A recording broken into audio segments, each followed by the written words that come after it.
We're going to do something new this year. In years past, when we were in between message series, I would do something called these micro messages called Simply Profound, where we would land on a word that's really simple, but looking at it from the context of the Bible, how much significance and weight there was with those different words. Now we're going to depart from that concept, and this year, I really think that one of the pathways that we're going to be walking down together is something really, really simple still. But it's becoming acquainted with people in the Bible. And I didn't really know what to call this. I still don't have a title for it. You know, we could call it Bible Peeps. I don't know. But then I think of like Easter and how they have the peeps out and the mushy marshmallows and they're like full of promise, but they always disappoint, right? Who wants to eat flavorless cotton, right? Like it just doesn't do anything. Anyhow, moving on. We could call it Acquainted, but that's kind of boring. But just know that when we're in between message series, we're just going to get familiar with different people in the Bible and see why their names were even mentioned. So today, we're going to go pretty early on. We're going to be in Genesis this morning, and we're going to look at a guy by the name of Abram. And Genesis chapter 12 is where we're going to be. It's pretty early on in the Bible, so just thumb through. It should be like page, 20, okay? I don't know. Whatever it is in your Bible, just go there. But this guy named Abram, he's wildly significant in this whole narrative of a relationship with God and really what this whole faith journey is all about.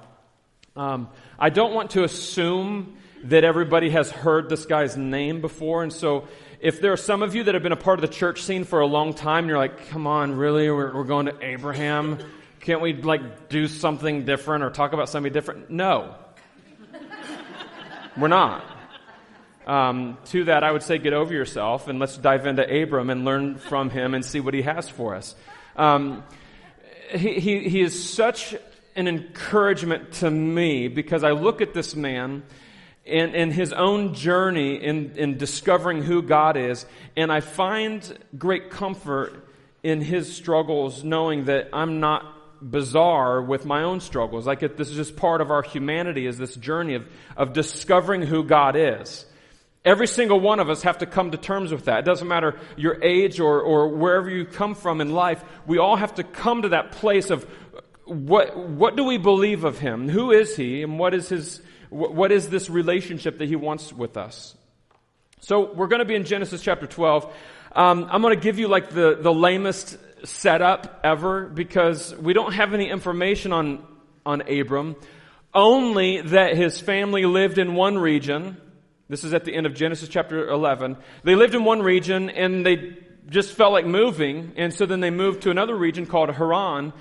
Abram's dad's name is Terah. And then we pick up in his story where he's 75 years old. I'm not going to ask how many of you are 75 and older in here because that would be offensive, I think, to some. I don't know. But this man is 75 years old. We have nothing about his life prior to this. And we pick up and God just starts talking to him. And what we see in Genesis 12 is this picture of our own wrestling with God.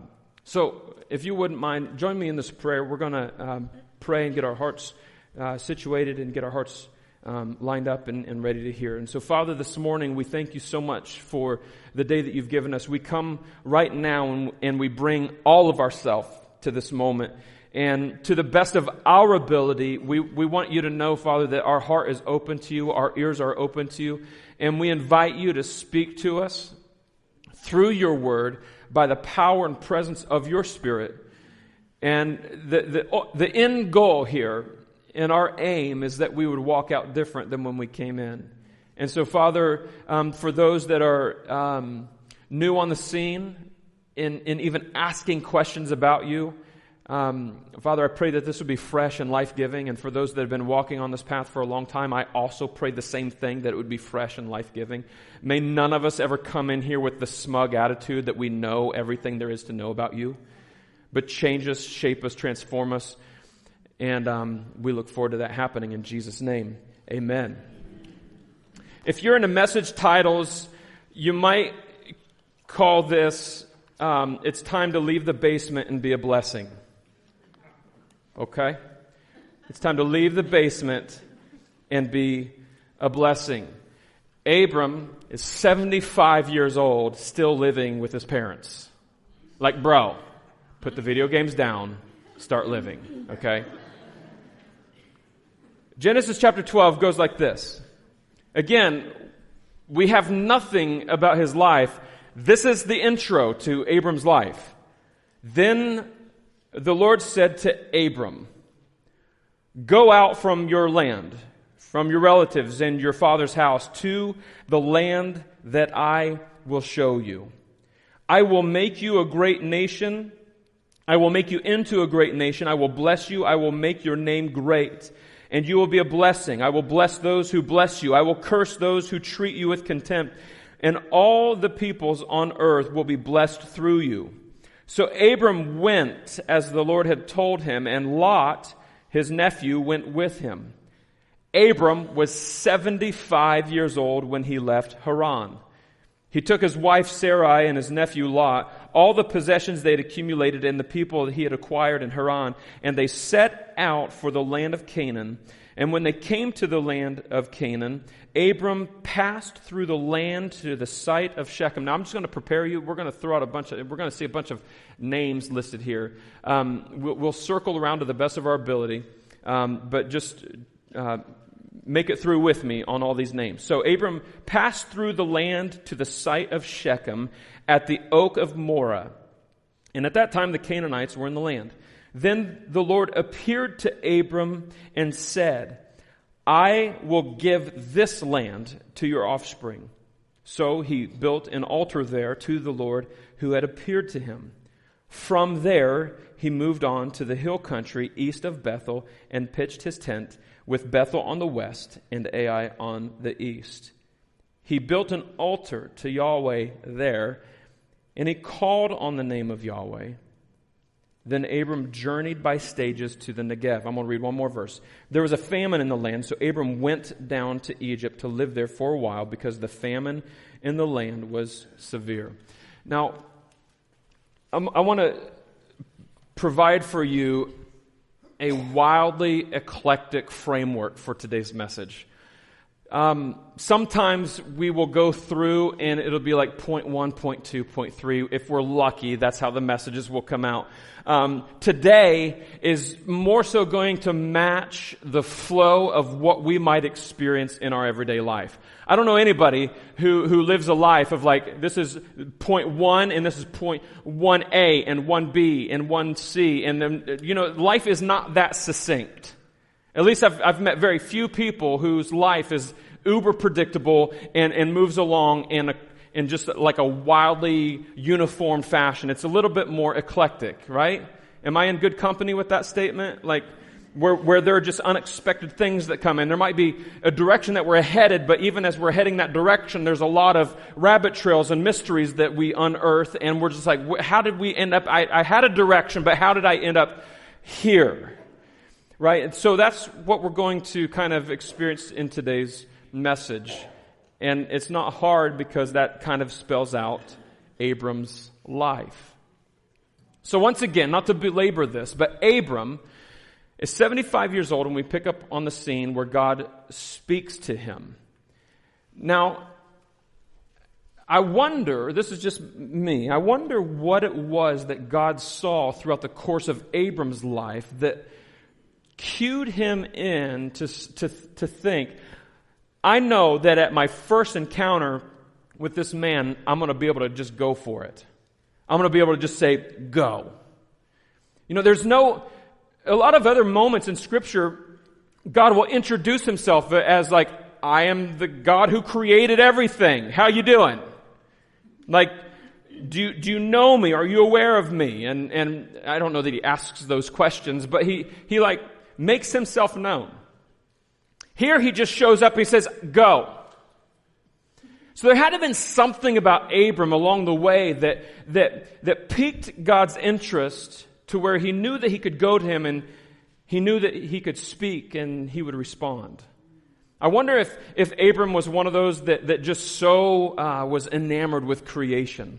Like here lately, the sun rises and the sun sets have just been so legit. If you sleep in or go to bed early, you're missing on some pretty amazing sights. And if you're one of those weird people that don't like snow, I don't get it. But like even this snowfall here lately, like I remember our family, we were sitting in our dining room, and so it's all like windows around us, and we would just stop and watch the snowfall, and it's just like captivated by all this natural stuff that's around us all the time.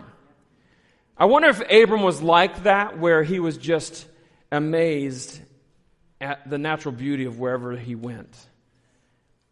Like, man, there has to be a bigger narrative than just myself going on here.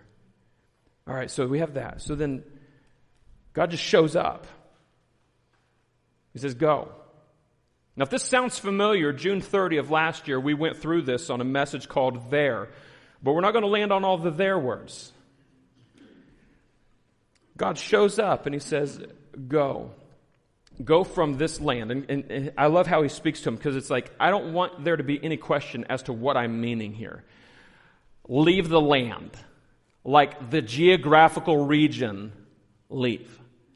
All of your relatives that establish this inter-family culture, leave them.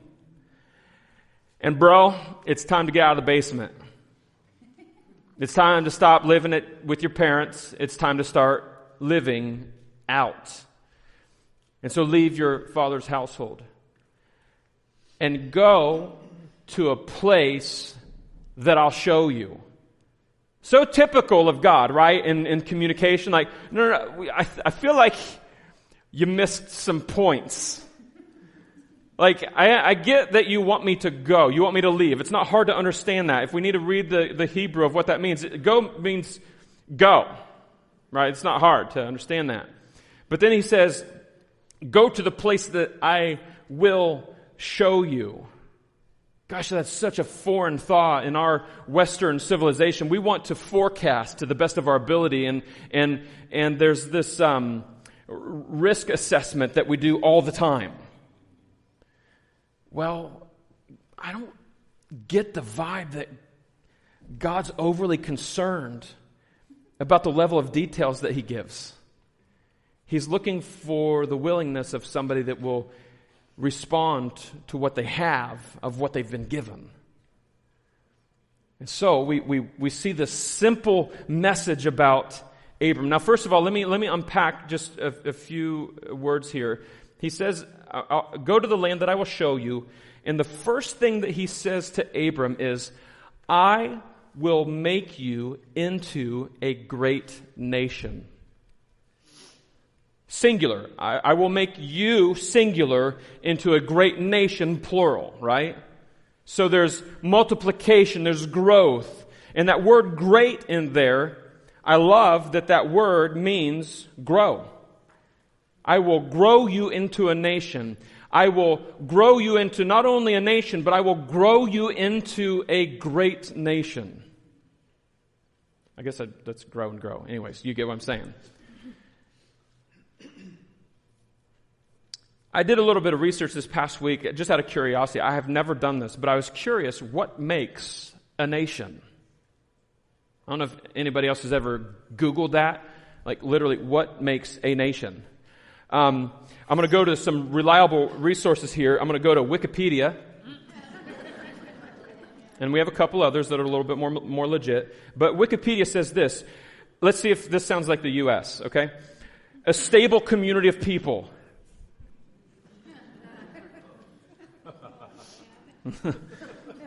Moving on. A community of people formed on the basis of a common language, territory, history, ethnicity, or psychological makeup. And all of that is manifested in a common culture. I mean, Wikipedia didn't do too bad, right? I mean, that sounds pretty legit. That makes up a nation. There's another site that was is Global Policy, something. I don't have the exact website, but it's Global Policy. This is what they said about what makes a nation. It's a group of people that has strong bonds of identity. Okay? Nations come and go with changing historical circumstances. So they recognize that even nations, there's like this rise and fall. I mean, that's not anything new. That's even in the Bible. Okay. Then I thought this last one was really interesting. This is actually an article that was written in 1943. Does anybody know what was happening in 1943? World War II. This article, written by Peabody Journal of Education in 1943, the title of it was, "What Makes a Nation Great?" What makes a nation great? I thought this was really profound in the discovery of what all the United States did during these particular years to remain afloat. For example, this may be common knowledge to some, but I didn't know this, that in 1943 they stopped making pennies out of copper because they were using the copper for ammunition, and they made steel pennies. And I think that there are collectors now because obviously we're making them out of copper. Well, that's not even true. Anyways, I digress. You see how many rabbit trails you can go on this, right? So those types of things, it kind of unearthed this question, what makes a nation great? And in this article, they bring it to 2 points. It was natural resources, which is basically abundance in the land, and not just people, but what makes a nation great is the character of the people who live in the country. The character. So if we bring that into this conversation that God initiates with Abram, and he says, go. Leave your identity, leave your culture, leave what is familiar to you, and go to a place that I will tell you about. He's talking geographical region, and then he says that I will make you into a great nation. So there is a character within Abram that has not yet been developed because Abram for 75 years has not yet had the ever-present presence of the living God who will, over time, reshape his character. And so the only reason Abram is able to become a great nation is because God changes his character. And this isn't during Abram's time, but there's another guy by the name of Moses. And when Moses is getting ready to go into the land that God is talking to Abram about, God uses this verbiage with Moses, that I'm going to lead you, I'm going to bring my people into a land that is flowing with milk and honey. So the land. You have people of character coming into a land, boom, great nation. Right? I would compare, and do y'all like fireworks?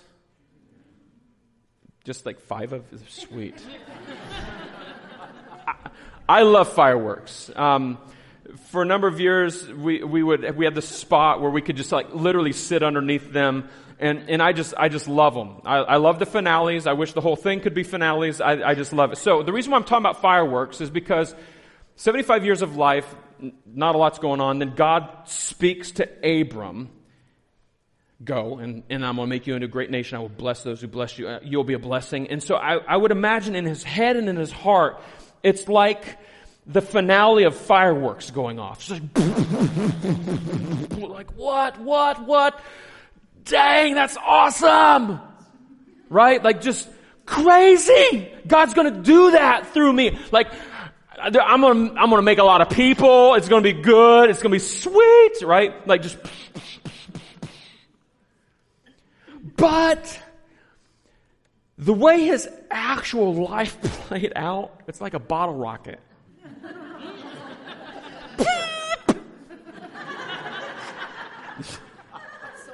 There's what God says, and then the reality of what's lived out.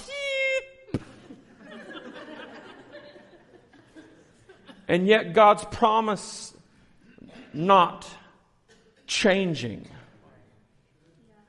because the promise didn't have to do solely with the person, but rather his people.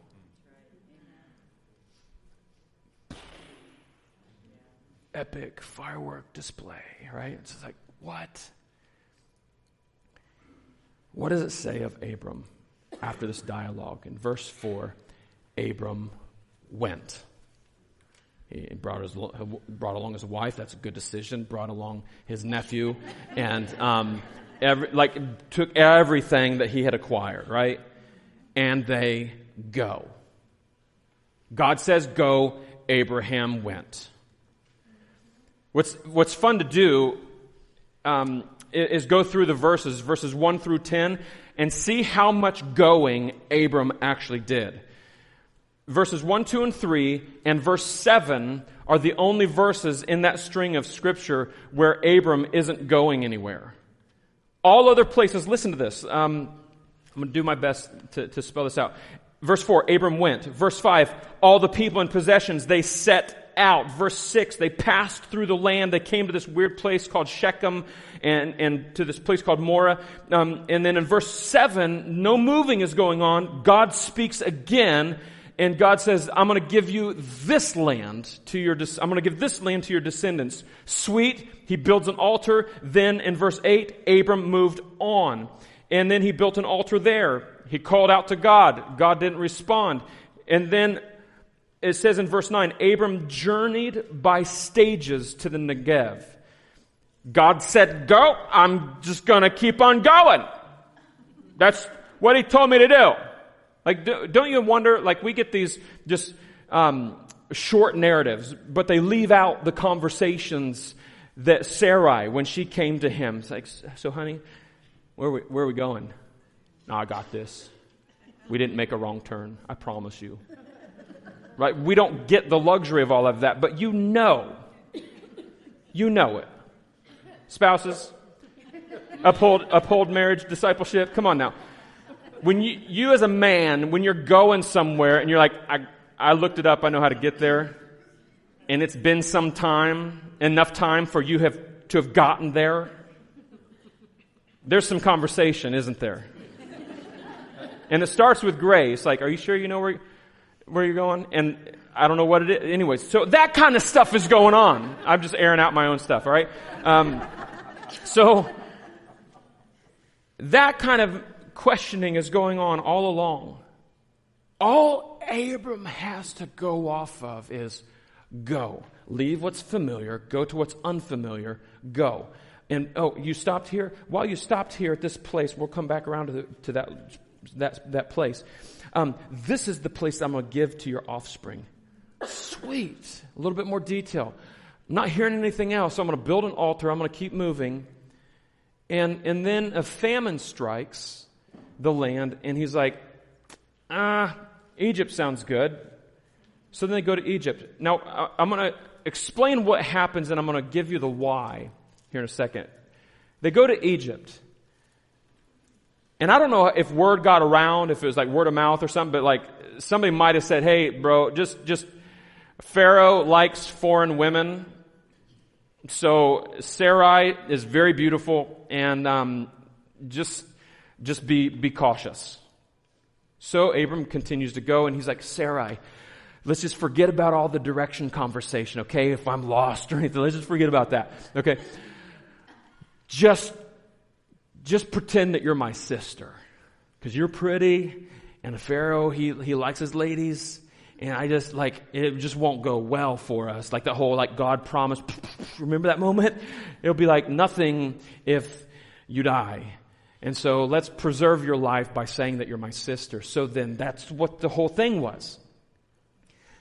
The moment she becomes, she's brought in to be one of the concubines, these sicknesses and diseases start breaking out over Pharaoh's region and everything. And he's like, what? He's pretty upset about it, brings Abram in, and he's like, bro, what you did's messed up. That's messed up.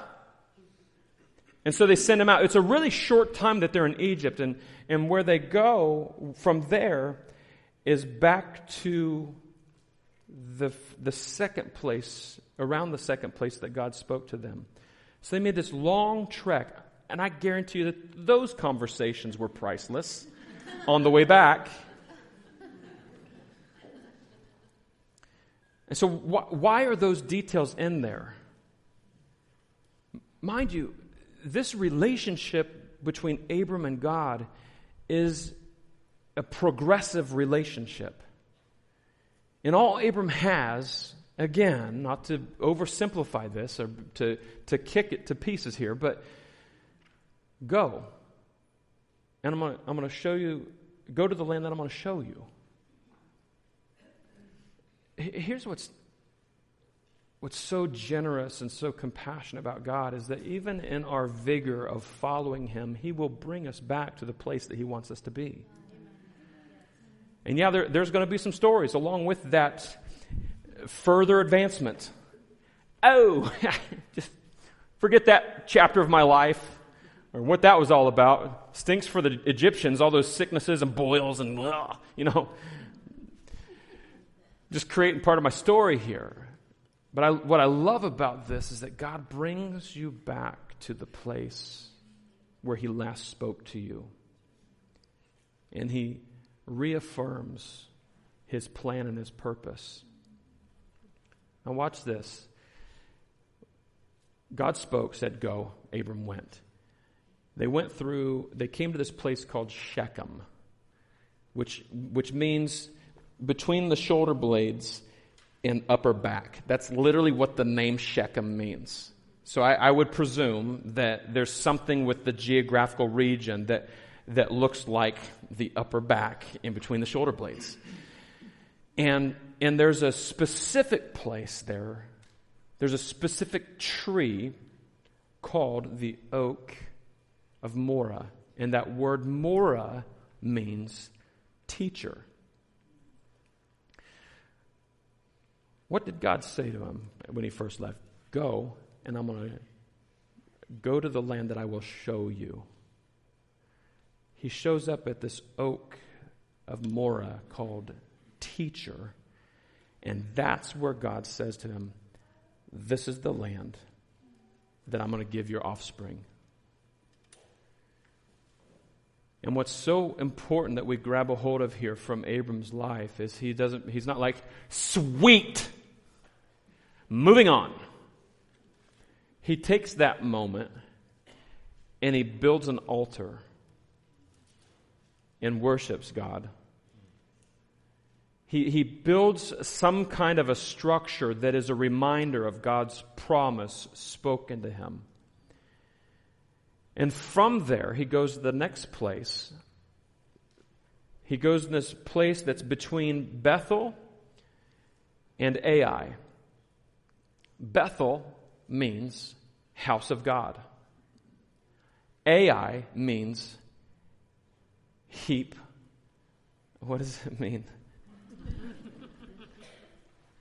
Ai means heap of, it's not a swear word, I promise you.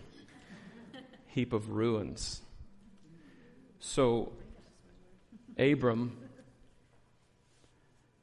is he sets up camp between the house of God and a heap of ruins.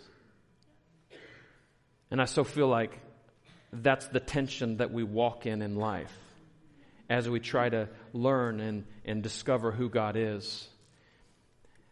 And I feel like the heap of ruins is oftentimes very polarizing. Like it just pulls on us. And we have to contend to find ourselves in these worshipful moments with God as we discover who He is. And so in that moment between the house of God and the heap of ruins, He builds another altar. And I think this is what's so interesting. Up until now, God has done all of the initiating of conversation. He showed up at the beginning of verse 12, and then in verse 7 He showed up. It doesn't say that Abram inquired of God or anything. It's just God spoke. Now, please be encouraged by this. Now, Abram builds another altar between these two locations, and he calls out to God with no response. Guess I'll go to Egypt then. That's so how we are. I'll just go off of the last thing that I remember him saying, which actually he went to the first thing. I'm just going to keep on going. Let's just keep on going. Make life miserable for people in Egypt is ultimately what he did.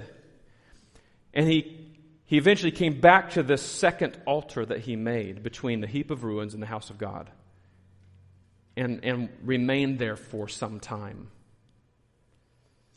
Now, God's plan and His promise, this is so important for us to understand.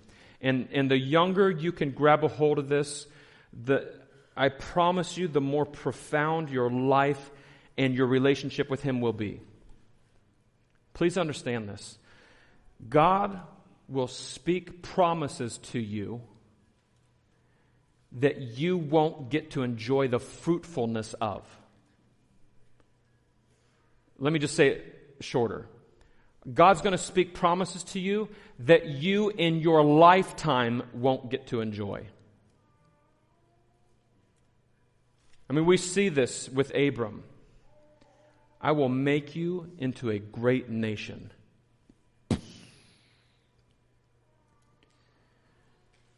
And yet when he dies, he only has 2 sons. What?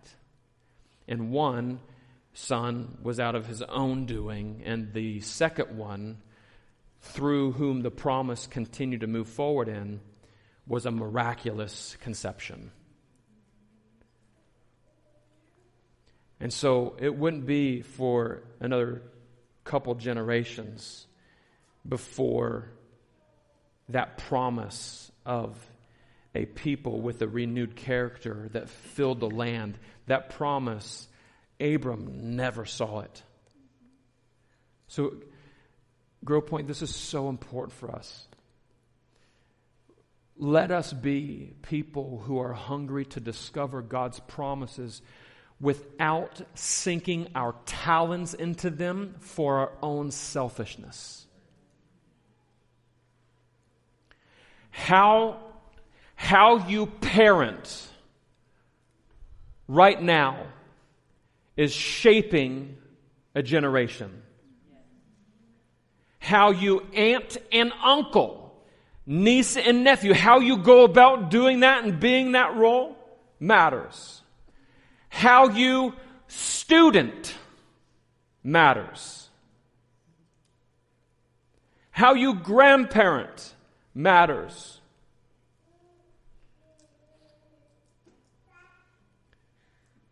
I pray that we would all come to that place of such selflessness with this promise. We can sink into them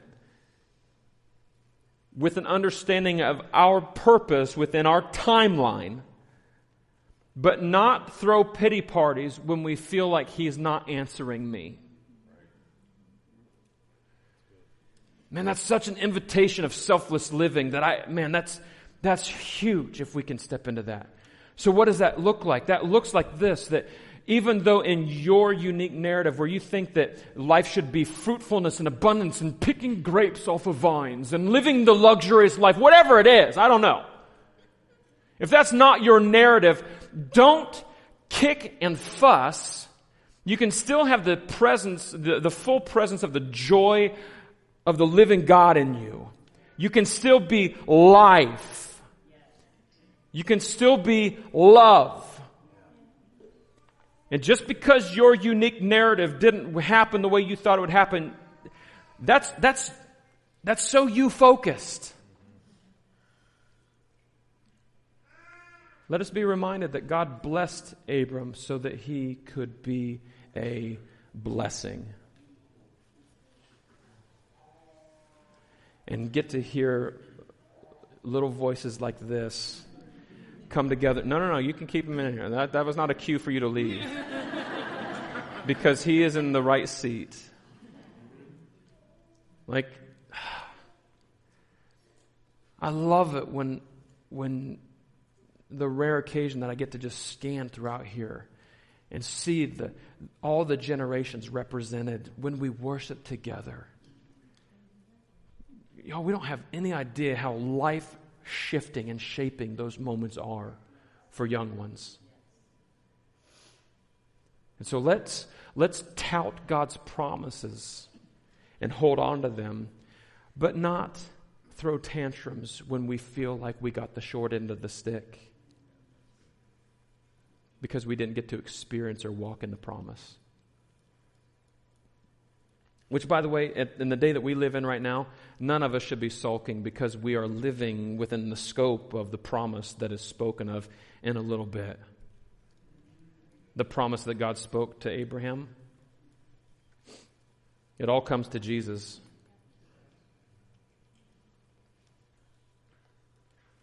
I love the Word. Here's one other. Can y'all handle one more throw in? Just one more, I promise. The reason why I have liked going through Abram's story here is because you see attempts to have relationship with God, and it just seems to be taking these twists and turns. Like even the whole trek to Egypt is like, dude, seriously, why did you go there? Like just remain. God still fulfilled his promise through Abram, even though he had botched efforts at remaining faithful to him. And so the reason why I think that's significant is because there are, on a week-to-week basis, people who come into this meeting place, and they're just hanging on by a thread, and they're like, man, if I miss God one more time, that's clearly I've got to be done. Can you please grab a hold of this, that God is not thrown by our botched obedience? The only reason botched obedience could ever be classified as that is if we give up pursuing Him. But botched obedience is learning His voice, learning His direction. So don't get frustrated with yourself when you feel like you missed God. Pull it back in. Sit with Him for a while. And just move when He tells you to move. But don't talk yourself out of a relationship with God because you might have missed a moment or two. All right, so here's going to be a really fun Grow card. At the end of every service, we do this thing called a question on this Grow card. So today it just says, my takeaway. I want to throw out some possibilities for you this morning. Within this story that we read this morning, where do you see yourself? Where are you in this story? Are you fresh on the journey? Are you still discovering His voice? Is life clear or is it ambiguous right now? Maybe you've discredited yourself because of botched obedience. Where are you in this?